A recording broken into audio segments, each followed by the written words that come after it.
নকল নৃসিংহদেবকে ধরে উচিত শিক্ষা দিয়ে সব সত্যি বের করলো ফুলকি। হ্যাঁ বন্ধুরা, এমনটাই দেখা যাবে। তাই সম্পূর্ণ জানতে ভিডিওটিতে লাইক দিয়ে চ্যানেলটি সাবস্ক্রাইব করে দেখতে থাকুন। গল্পের শুরুতে দেখা যাবে ফুলকি বড় রাজা বাবুকে নিয়ে রাজমহল থেকে বের হওয়ার আগে বলে, যদি আমি জানতে পারি যে এই নৃসিংহদেবের এই কোপের কথাটা সম্পূর্ণ বানানো, তাহলে নৃসিংহদেব যেভাবে মাটি খুঁড়ে বেরিয়ে এসেছে না, ঠিক ওরকম ভাবেই আমি আবারও এই রাজমহলে ফিরে আসব।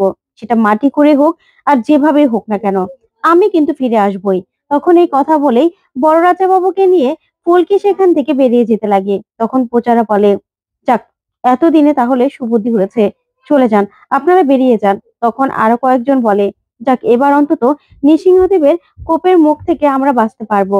তখনই ফুলকির মনে পড়ে যায় বড় রাজা বাবুকে আর ফুলকিকে সবাই মালা পরিয়ে বরণ করে রাজমহলে ঢুকিয়েছিল। তখন সেই কথাগুলো ভেবেই ফুলকি বড় রাজা বাবুকে নিয়ে সেখান থেকে বেরিয়ে পড়ে। তখন ফুলকির খুব কষ্ট হয় আর মনে মনে বলে যে কদিন আগেই সবাই আমাদের কত কত ভালোবাসা দিয়ে আপন করে নিয়েছিল, আর আজকে কিনা আমাদেরকে এভাবে বেরিয়ে যেতে হচ্ছে। তারপরেই ফুলকি, রোহিত আর বড় রাজা বাবু হাঁটছে। তখনই দেখা যাবে ওর একটা বাস এসে দাঁড়ায় নবাবগঞ্জের ওইদিকে। ফুলকির মন ভালো করার চেষ্টা করতে থাকে রোহিত আর বলে, কি হয়েছে ইওর হাইনেস, এভাবে মন খারাপ করছো কেন? হাঁটতে কষ্ট হচ্ছে? তোমার জন্য আমি গাড়ি ভাড়া করব নাকি? না হলে তুমি বললে আমি তোমাকে কোলেও নিতে পারি। তখন ফুলকি বলে, স্যার, আপনার এই সময় মজা করতে ইচ্ছে করছে? তখন রোহিত বলে, না ফুলকি, আমি তোমার মন ভালো করার চেষ্টা করছি। তখনই বড় রাজা বাবু বলে, ফুলকি রে মা, তোর স্বামী কিন্তু তোকে খুব ভালোবাসে, আমার কিন্তু খুব ভালো ভালো লাগছে।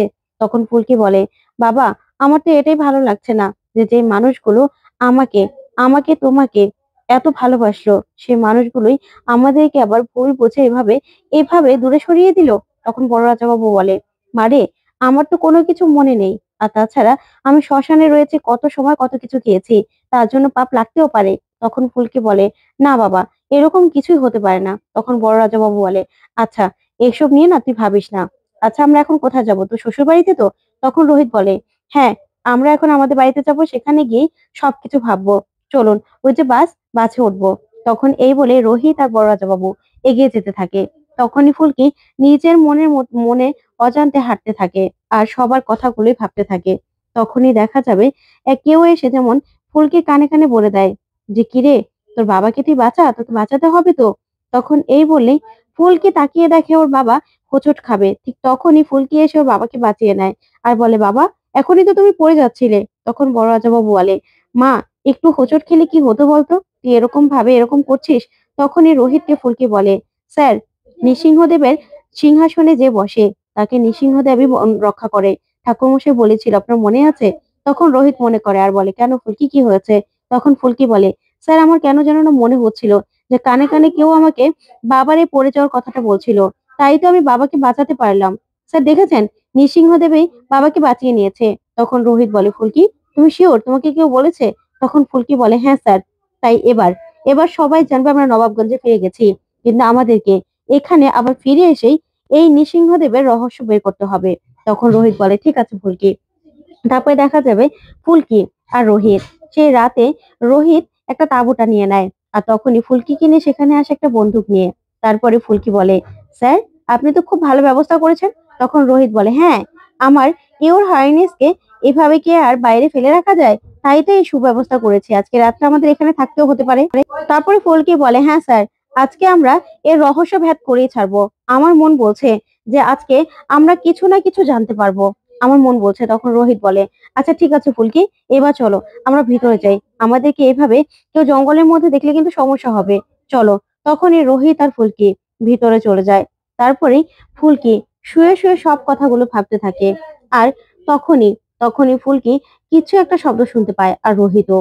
তখন সিংহের ডাক শুনে রোহিত আর ফুলকি চুপ করে থাকে। তারপরে রোহিত কিছুর একটা ছায়া দেখতে পায় আর বলে, ফুলকি, ওই দেখো। তখনই রোহিত হাতে বন্দুকটা নিয়ে নেয় আর ফুলকিকে বলে, ফুলকি, এবার চলো, আমরা তাড়াতাড়ি করে বেরিয়ে যাই। তখন বেরিয়ে কিচ্ছু দেখতে পায় না। তখন আর রোহিত আর ফুলকি এগোতে থাকে, এগোতে এগোতে জঙ্গলের মাঝখানে চলে যায়। তখন রোহিত বলে, ফুলকি, আমরা অনেকটা দূরে চলে এসেছি, এবার তো বুঝতেও পারছি না কোন পথ দিয়ে কোথায় যাব, কিছুই তো বুঝতে পারছি না, কিন্তু আমাদের সাবধানে সাবধানে পা ফেলতে হবে। কোথা থেকে সিংহের গর্জনটা আসছে সেটা কিন্তু আমাদের দেখতে হবে। তখন ফুলকি বলে, হ্যাঁ স্যার, আমার মন বলছে আজকে কিছু না একটা কিছু রহস্যভেদ করতেই পারবো, কিছু না কিছু একটা ঘটবে। এভাবে নৃসিংহদেব কারো উপরে এভাবে অনাচার করতে পারে না, কাউকে এভাবে হত্যা করতে পারে না। ঠিক তখনই কতগুলো গুন্ডা সেখানে চলে আসে আর রোহিত আর ফুলকিকে মাথায় বাড়ি মেরে অজ্ঞান করে ফেলে। তখন রোহিত আর ফুলকি মাটিতে লুটিয়ে পড়ে। তারপর দেখা যাবে ফুলকির হঠাৎ করে জ্ঞান ফিরে আসে। তখন ফুলকি দেখতে পায় রোহিতকেও গাছের সঙ্গে বেঁধে রাখা হয়েছে আর ফুলকিকেও। তখন ফুলকি বলে, কারা তোমরা, কারা আমাদেরকে এভাবে কেন বেঁধে রেখেছো? তখনই রোহিতকে ডাকতে থাকে স্যার স্যার বলে ফুলকি। তখনই রোহিত জ্ঞান ফিরে আসে। তখন রোহিত বলে, কারা তোমরা? তখন ফুলকি বলে, তার মানে ওই সিংহের গর্জন কোথা থেকে আসছিল তোমরা জানতে, তাই তো? তোমরা জানতে? তখন সবগুলো গুন্ডা হাসতে থাকে। তখনই দেখা যাবে কিছু একটা দেখতে পায় রোহিত আর ফুলকি। তখন দেখতে পায় একজন সিংহের মুখোশ পরে ওদের দিকে এগিয়ে আসে। তখন ফুলকি বলে, কে তুমি, কে? তখনই সেই লোকটা নিজের মুখ থেকে মুখোশটা খুলে ফেলে আর হাসতে থাকে আর বলে, ম্যাডাম, আমি তো সুপারি নিয়েছিলাম মানুষ মারার। তখন ফুলকি বলে, মানে তুমি এতদিন এই মুখোশ পরে নিরীহ মানুষগুলোকে এভাবে হত্যা করেছো? তখনই সেই গুন্ডাটা বলে, হ্যাঁ ম্যাডাম, আমি তো এখানকার নই, আমি তো রাজস্থানের। আমি সুপারি পেয়েছিলাম, আমি তো একজন ভাড়াটে খুনি ম্যাডাম। তখনই ফুলকি বলে, কি স্যার শুনেছেন, ওকে কেউ ভাড়া করে এনেছে খুন করার জন্য। তখনই গুন্ডাটা বলে, হ্যাঁ, আজকে সুপারি পেয়েছে আপনাদের দুজনকে মারার জন্য, একটু পরে আপনাদের দুজনকে আমি মেরে ফেলবো। এই বলেই সিংহের একটা মুখোশ পরে নেয় হাতের মধ্যে আর সেটা দিয়ে রোহিত আর ফুলকির দিকে এগিয়ে আসতে থাকে। তখন ফুলকি বলে, না, নৃসিংহদেবের সিংহাসনে যে একবার বসেছে তাকে নৃসিংহদেবী নিজে রক্ষা করবে। আমাদেরকে তুমি কিছুতেই খুন করতে পারবে না, কিছুতেই মারতে পারবে না। আমাদেরকে নৃসিংহদেব নিজে নিজে রক্ষা করবে। তখনই সিরিয়াল কিলারটা হাসতে থাকে আর বলে, কি কি বলছেন ম্যাডাম? আপনি কি সে আগের যুগে পড়ে আছেন নাকি? আপনাদেরকে নৃসিংহদেব বাঁচাবে? তখনই রোহিত আর ফুলকি বলে, হ্যাঁ, তুমি যেই দেবতার নাম নিয়ে মানুষকে মেরেছো না, যে খেলায় তুমি মেতেছো, আজকে তুমি তার শাস্তি পাবে। আজকে তোমাকে নৃসিংহদেব নিজে শাস্তি দেবে আর আমাদেরকে রক্ষা করবে। তখনই গুন্ডাগুলো সবাই হাসতে থাকে।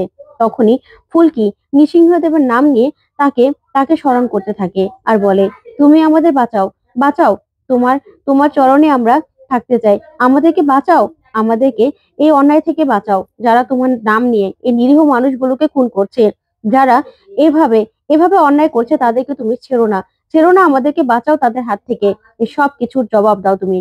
ঠিক তখনই কিছুর একটা আলো দেখতে পায় সেই গুন্ডাগুলো। তখনই গুন্ডাটা বলে, দেখতো ওখানে আবার কি? তখন ওরা সেখানে গেলেই আলোর ঝলকে কিছুতে তাকাতে পারছিল না। তখন রোহিত আর ফুলকি নিজের হাতের বাঁধনগুলো টানতে টানতে ছিঁড়ে ফেলে আর বলে, স্যার দেখেছেন, আমাদেরকে স্বয়ং নৃসিংহদেব বাঁচিয়ে নিয়েছে। তখন রোহিত বলে, ফুলকি, লড়াই কিন্তু শেষ হয়ে যায়নি, এখনো লড়াই চালু আছে, আমাদেরকে শাস্তি দিতে হবে, ওদের মুখোশ সবার সামনে খুলতে হবে।